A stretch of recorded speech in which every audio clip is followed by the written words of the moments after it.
This is Kevin Zuccaro again with Fluid Audio. Just wanted to expand on some of the topics I brought up in the last video. I mentioned that in 2013 we started to ship our first studio monitors. We started with a 2A5, a conventional design with a woofer, tweeter, and then the F4 as well, which is a similar design. And then we did our C5, which is a lower end model as well. When it came to creating the 8-inch speaker, I was always a little unhappy with competitors' 8-inch two-ways because they were like huge, ginormous. You know, you have a big 8-inch and then a tweeter at the top, usually with a waveguide to make it even bigger. So I always thought, you know, how can I make an 8-inch a little bit smaller and a little more compact to sit on a meter bridge or your home studio? And that's where the coax idea came from.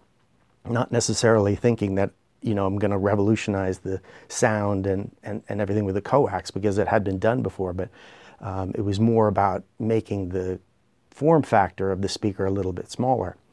So I started working on that concept, and then as soon as I started working with that coax and changing it from a tannoy style, which has the throat in the middle of the voice coil with the driver in the back, and then using the cone as a waveguide, I instead, you know, did my own version of it, which you can see behind me, that has an actual plastic hard platform, a waveguide that sits in front of the in front of the woofer. It turned out much better than I imagined, and the feedback that we've gotten from the FX8, which was the predecessor to the FX80, was really, really good, and surprised a lot of people, which I'm happy to say. So after the success of the FX8, the next generation, or the next thing to do, would be to create the next generation of coaxes. So that's where this FX880 idea came from. And of course we had to dress up the looks of it a little bit better. We used the same exact drivers, same woofer, same tweeter, same coax mechanical design, same basic enclosure design, but of course the contoured front is a little bit different. But the big changes, of course, are the Class D amplification, which is a step up from the Class AB we had, and also the DSP, which allows a lot of functionality as far as the crossover filters. You can do a lot of different things instead of an analog filter. So we did that, and that also opened up a lot of options for having dip switches on the back. So you can change the low frequency, the high frequency, the mid frequency, depending on your room, where your monitors sit. So that FX80, we thought, hey, it works great for an 8. Why don't we do a 5? So now what was our F5 5-inch 2A is now a 5-inch coax, the FX50. Same model, same basic features as the FX80, which is the dip switches on the back, the DSP and the Class D, all in a smaller form factor. So that's kind of some of the background of why we did the FX80 and the coax design.